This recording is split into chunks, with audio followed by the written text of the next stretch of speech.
One of my top 5 bands of all time is Dream Theater. Personally, not that you should accept as fact, like, yes. Their album Scenes from Memory is one of my 5 Desert Island albums, along with Silence by Blindside, Swoon by Silver Sun Pickups, Close to the Edge by Yes, and... not really sure.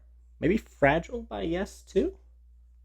5th one's hard. I will admit, though, the band is a bit of a mixed bag. Images and Words is fantastic. Awake is pretty good. A Change of Seasons is really just a glorified single. Falling into Infinity is awful. Scenes from Memory is a masterpiece. 6 Degrees of Inner Turbulence is magic, but it's really carried by the fact that its opening track, The Glass Prison, by itself is almost as good as Scenes from Memory. Train of Thought is pretty great. Octavarium is just okay. Systematic Chaos is really good. Black Clouds and Silver Linings has 3 really good songs, and after that, their albums kind of dive into mediocrity a little bit. They have some of the best musicians in the world, so it's mediocrity compared to themselves, but it's a relative drop in quality. We'll have to see how the next album is with Portnoy back. The first single released is promising. One weird thing that is odd about being a Dream Theater fan is Spotify and Pandora do not understand us. By most fans, Falling into Infinity is considered to be their absolute worst album by a considerable margin. But if you make a Dream Theater station on either platform, that is the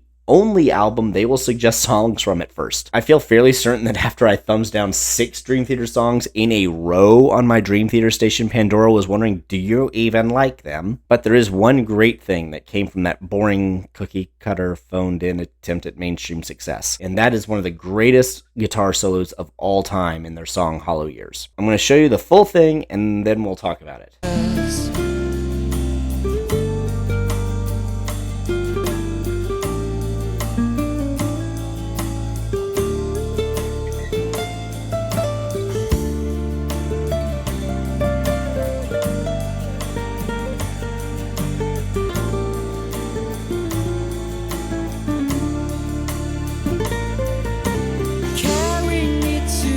So, like the rest of the album, that was pretty disappointing.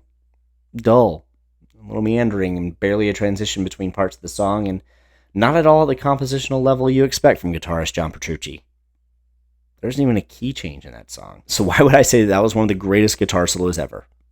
I wouldn't. But I didn't say the solo was on the album. I said it came from it. In 2004, they released their album Live at Budokan, which is one of the best live albums ever. In it, they played Hollow Years, but with a completely different solo that changed the song completely. First off, disclaimer, the original, it gets the job done for what it's intended to do. In my opinion, there are a number of goals for an instrumental segment inside of a song. But the one thing that they all have in common is they are meant to be transitory. They should take the song from one place to another. It could be a key change, a mode change, an intensity change, a tempo change, or maybe just a break between 2 parts. Or if you're in a musical, it's for the dance number. That's actually a complaint that I have about a lot of guitar solos, and that is that their only purpose is to display the musician's skills. They don't really do anything musically. Considering their reputation, Metallica is surprisingly excellent at using solos to move the song forward. One is an incredible piece of composition. Anyway, this song, Hollow Years, has no bridge or third verse, so the solo serves as a brief pause between 2 choruses, and it serves that function admirably. I have no complaint about the solo's existence. It's just nothing to really make a video about. So now the live version.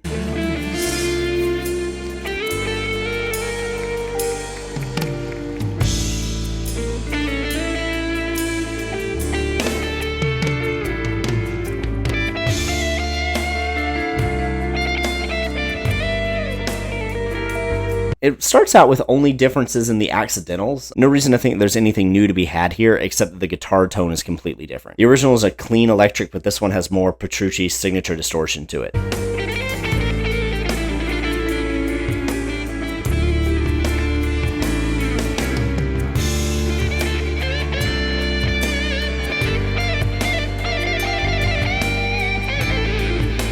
But then it goes on a little bit longer. Live solos often go a little longer, and this one isn't really going anywhere new, so nothing appears amiss. Until we get to this point.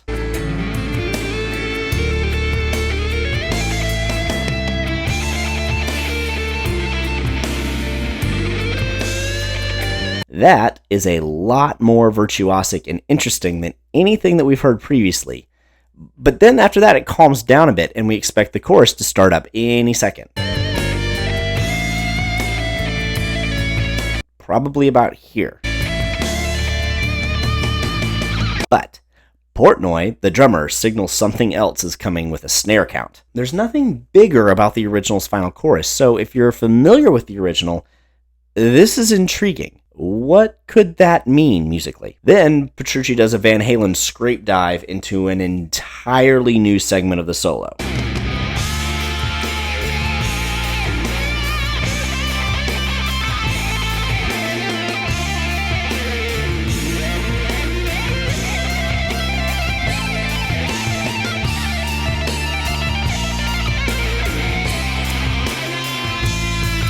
The intensity is cranked way up, and the solo is going now. We've got thrash metal solo speed, but what makes it really cool is that it's similar ideas to the beginning of the solo, but much flashier, like he's saying, yes, the original was boring, but here's a way to spice it up. Then he does this really cool thing musically, where he closes out the solo. He plays with our expectations from decades of guitar solos.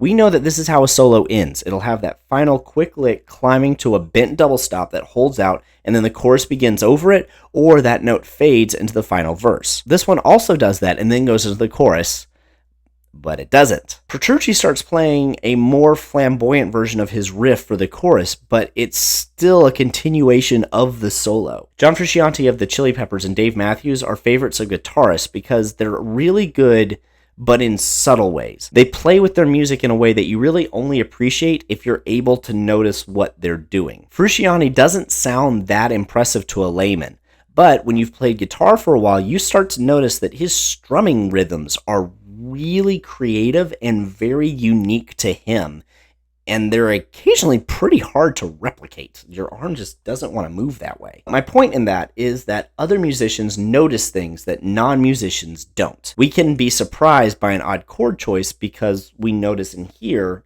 that it's an odd chord choice. What makes this moment so clever is that, like I said, it plays with expectations that everyone has. You know at this point that the solo is over because that is how solos end, and you're expecting the end.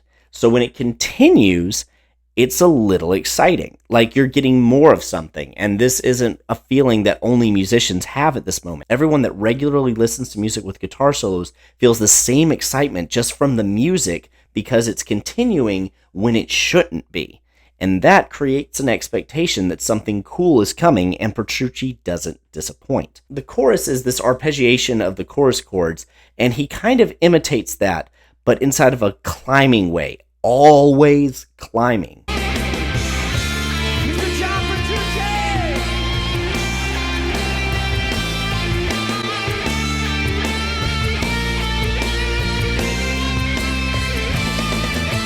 Climbing to what?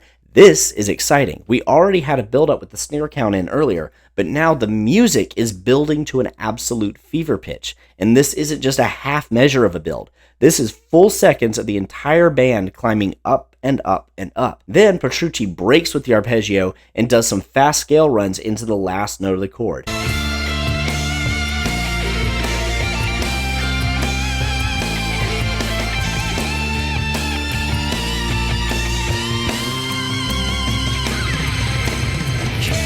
Finally, we climb to the precipice of the solo, and rather than just chorus over it, Portnoy gives another count in, and Petrucci dives into the chord before Labrie, the lead singer, starts a pre-chorus and is absolutely belting for him. And all of that makes the song way bigger than it ever was in the original. So there you go. I think that this solo is a perfect blend of entertaining, transitioning, surprising, and virtuosity. If you enjoyed that and you're interested, look Dream Theater up. I don't recommend starting with Scenes from a Memory if you just pick an album, because the first painting you see shouldn't be the Sistine Chapel. Anyway, you'll see me next time if you subscribe.